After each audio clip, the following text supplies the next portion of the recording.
आज मला आहे ना असा प्रश्न पडला की परदेशात आपण असतो ना, तेव्हा बऱ्याचदा हवामानाचा अंदाज बघून लोक त्यांचं प्लॅनिंग करतात, ट्रिप ठरवतात वगैरे. तसं पाश्चात्य देशात हवामानाचा अंदाज जो आहे तो अगदी अचूक असा असतो. पण आपल्याकडे मात्र भारतात काय होतं की हवामानाचा अंदाज मात्र फारसा भरोसा असा नसतो. हम्म. असं का? आपला भारत देश जो आहे तो तिन्ही बाजूनी समुद्राने आणि एका बाजूनी जमिनीने वेढलेला आहे. हो.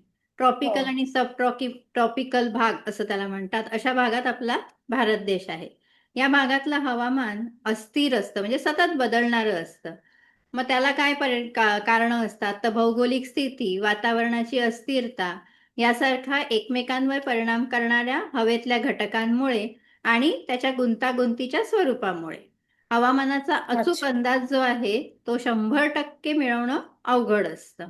आता हवामानाचा अंदाज करायचा तर त्याच्यासाठी मुख्य आपल्याला जे काही डेटा लागत असेल तर तो भूतकाळातील हवेच्या घटकांची अचूक नोंदी आणि आत्ताच्या हवेमध्ये जे काही बदल आहेत त्याच्या अचूक नोंदी लागतात. आता आपल्या याच्यात छोट्या छोट्या खेड्यांमध्ये किंवा दुर्गम प्रदेशांमध्ये या अशा नोंदी फारशा आढळत नाहीत, मिळत नाहीत. हम्म.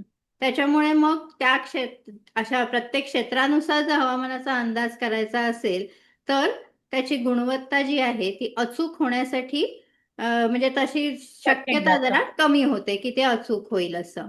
हवामानाचा अंदाज जर द्यायचा आहे तर त्याला हवा कशी आहे, त्याच्या निरीक्षणं जे आहेत त्यांच्या नोंदी, त्याची गुणवत्ता, प्रारूप, त्याचा दर्जा, हवेच्या कोणत्या स्थितीचा अंदाज करायचा आहे त्याची माहिती, त्याचबरोबर संगणकाची क्षमता, या सर्व गोष्टींवर त्या अंदाजाची अचूकता अवलंबून असते.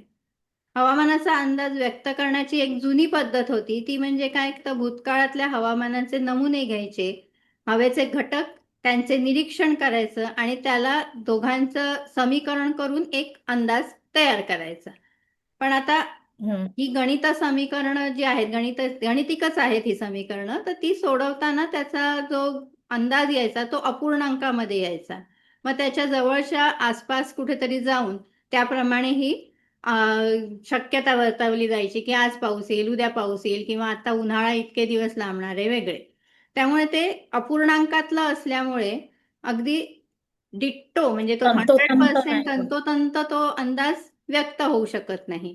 त्यामुळे ह्या सर्व व्यवस्थित अंदाज देण्यासाठी आपल्याला प्रयत्नपूर्वक आधुनिक निरीक्षण यंत्रणा पाहिजे, सक्षम पाहिजे, त्याचबरोबर गतिशील संगणक पाहिजे, योग्य प्रारूपांची निर्मिती पाहिजे आणि अ, व्यवस्थित असे प्रशिक्षित आणि कुशल शास्त्रज्ञ, तंत्रज्ञ हे सगळे जर वेळेला व्यवस्थित उपलब्ध होईल त्यावेळेला हा अचूक अंदाज व्यक्त करणं शक्य होईल. पण त्याचबरोबर हवामान आहे ते निसर्ग आहे, तो निसर्गाचं आपण म्हणतो रूप कधीही पालटू शकतो, त्याच्या मूडवर अवलंबून आहे. त्यांनी जर आपला मूड बदलला तर हवामानाचा अंदाज जो आहे तो थोडासा चुकणारच आहे. त्यामुळे अगदी अचूक असा अंदाज वर्तवणं थोडं कठीण होत आहे.